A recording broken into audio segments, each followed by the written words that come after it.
The vessel exits the navigation tunnel and lands on the planet where the Empire's foundation of faith, the Sanctide Court, is located. Following the path while the court member serves as a guide, my attendants and I walk toward the tallest chapel on the planet.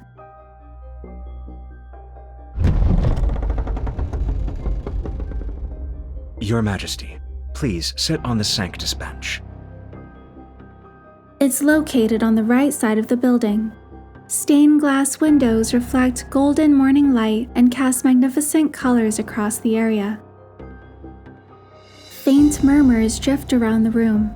People who have already filled the observation seats converse in hushed tones.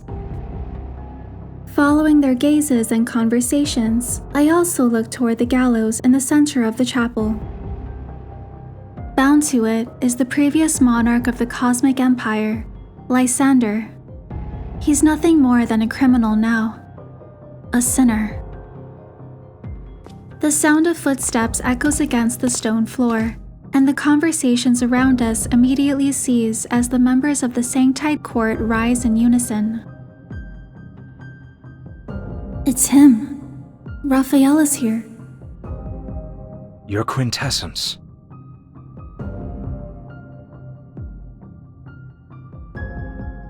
A white hood covers half of Rafayel's face as he steps through the light and onto the Sanctus bench. He slightly tilts his head to glance at me. I happen to meet his gaze. His indifference doesn't carry scrutiny, yet on me, it weighs heavy like a mountain. I remain seated and make no effort to rise. He says nothing and sits next to me. This place is remote and hardly pleasant. I thought the Empress wouldn't grace us with her presence. As the Cosmic Empire's Empress, judging the guilty former monarch is also my duty. Rafayel says nothing. He taps the edge of his chair, and the man standing in the center straightens his collar. And so, the trial begins. As the stellar ocean watches us, our faith in them remains unwavering. In accordance to the stellar ocean's current incarnation, the Sanctarch, I, the presiding judge appointed by his quintessence, shall sentence Lysander, the former emperor of the Empire. Lysander incited interstellar warfare to satisfy his personal desires and misused Estispith. He is no longer worthy of the noble throne.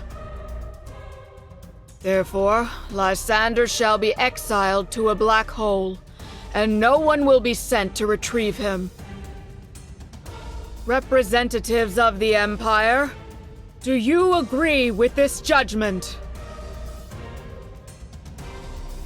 In the Alor Galaxy, the Cosmic Empire may command all visible authority, but the Sanctide Court controls the unseen foundation of faith, manipulating the very heartbeat of the Empire from the shadows. Ever since Rafayel became the Sanctarch, the Sanctide Court's power has expanded to the point that it temporarily crippled the Empire's development.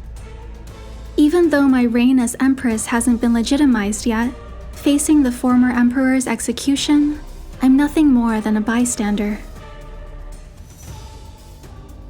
The Empire can't be a subordinate to the Sanctide Court forever. Concessions will only encourage them to push for more. I do not agree. Lysander's punishment should be decided by the Empire. The Sanctide Court has no right to interfere. All is quiet in the chapel. Rafayel looks at me, his gaze not revealing the seriousness I expected.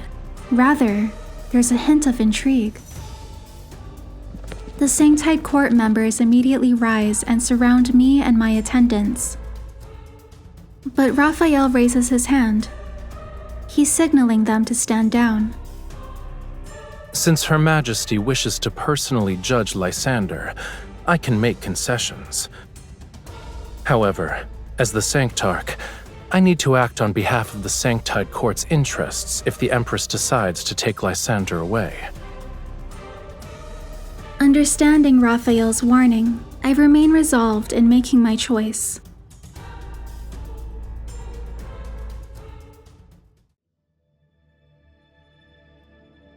I still remember the sunlight on the day I left the chapel.